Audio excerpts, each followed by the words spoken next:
เบลแซ่บบ่แซ่บหลายบ่กินหลายๆเด้อ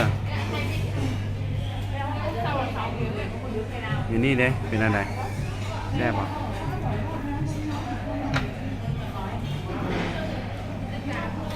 ขาไก่ขาไก่2 ขาผู้เดียวอยู่นี่จริงๆแค่นั้นเลยน้องเบลก็กิน2 ขาผู้เดียวน้องเบล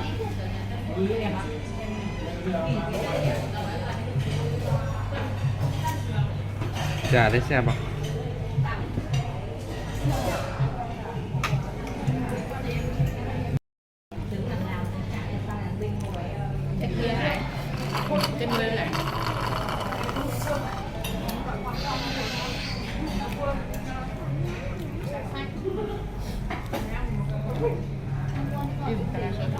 นี่มาใส่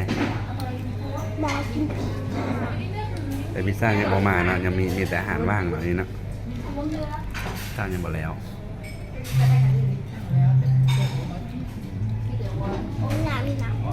เมื่อไหร่ไก่พอแล้ว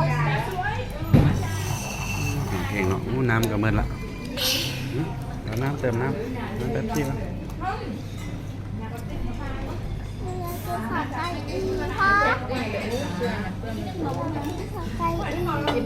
วเดี๋ยวสั่งให้เดี๋ยวจะมาสั่งไหมแฮนเลยมั้ย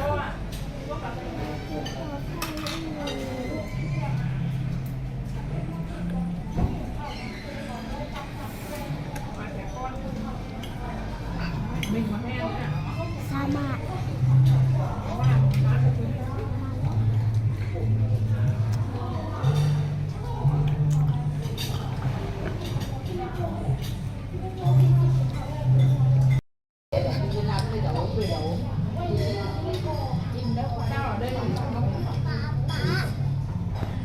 อย่าง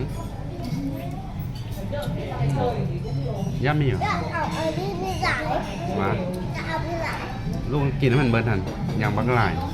กินมันเบิดเด้อไม่นี่บ่มากกว่าอันนี้หรอกมากินขาไก่ฮะ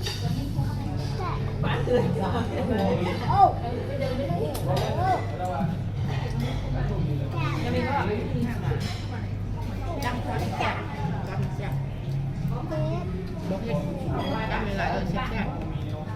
จำหลา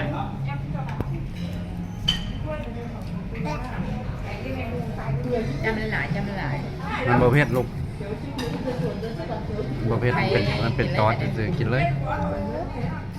เป็นตอสซื่อยังกระดูกเกียงเลยกระดูกร้อนเลยแอนร้อนเลยก็2 อัน3 อัน4 อันก็4 อัน3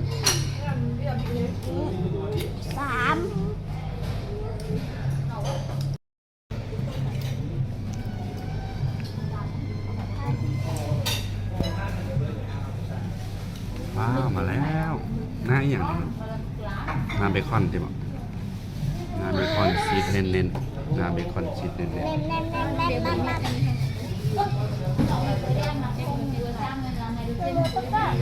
มินี่จะกินเบิร์ดจากมินี่จะกินเบิร์ดจากเพียงเลย3 เพียงกูนะเอานี่มึงดูเอานี่มึงดูไงมึงดูนี่เขาจะตัดมาให้แล้วไงมึงดูมีชีสลายบ่บ่ลูกตักขึ้นลองเบิ้งตักขึ้นมึงดูมีชีสลายบ่ว้าวเยิ้มเลยน้ำใส่จานป๊าๆวางลง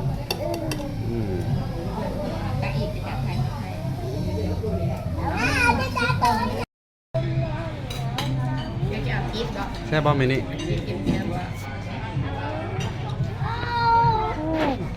ว้าวเยิ้มเลยแล้วของลูกก็มีเยิ้มเหมือนกันเริ่มค่ะเยิ้มเหมือนกันใส่ซอสบ่ซอสบักเล่นบ่บ่ใส่บ่เดี๋ยวได้ใส่ซอสบักเล่นบ่ลูกซอสบักเล่นบ่เยิ้มเลยว้าว กินเลยกินเลย เอาใส่ปากเลยฮอตเอายกขึ้นอีกยกขึ้นให้มันเยอะๆนะยิบว้าว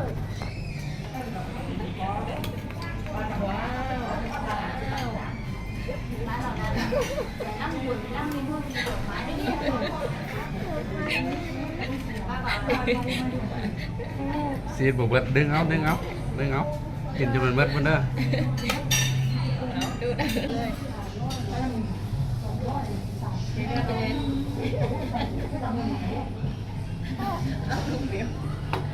มันรู้จุดแค่ไหนเลย แซ่บบ่ชีสบ่แซ่บเนาะโอเคลุยวันนี้หาลุยลุยหืมจับเลยจับสองมือเลย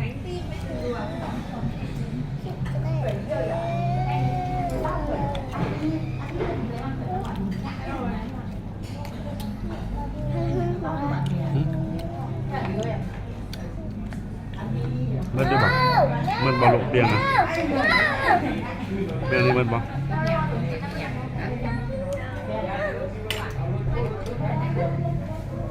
อ๋อสนใจนางยากกินเลย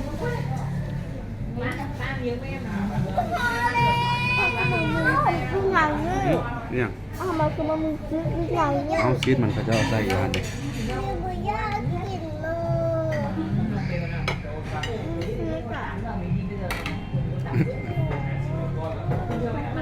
กินเลย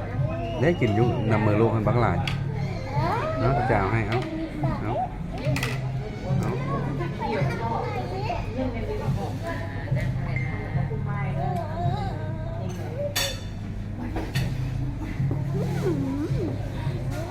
เยิ้มๆบ่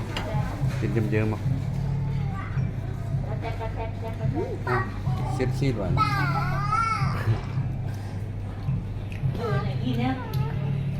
อิ่มละน้องเบลอิ่มละกินน้อยเดียวนะ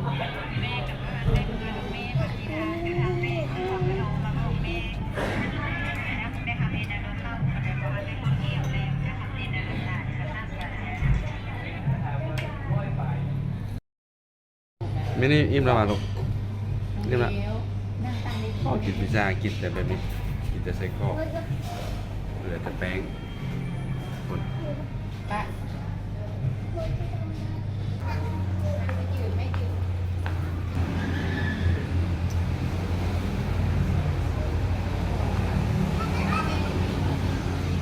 อาจารย์น้องมินนี่ว่าจะกินกะหล่ำ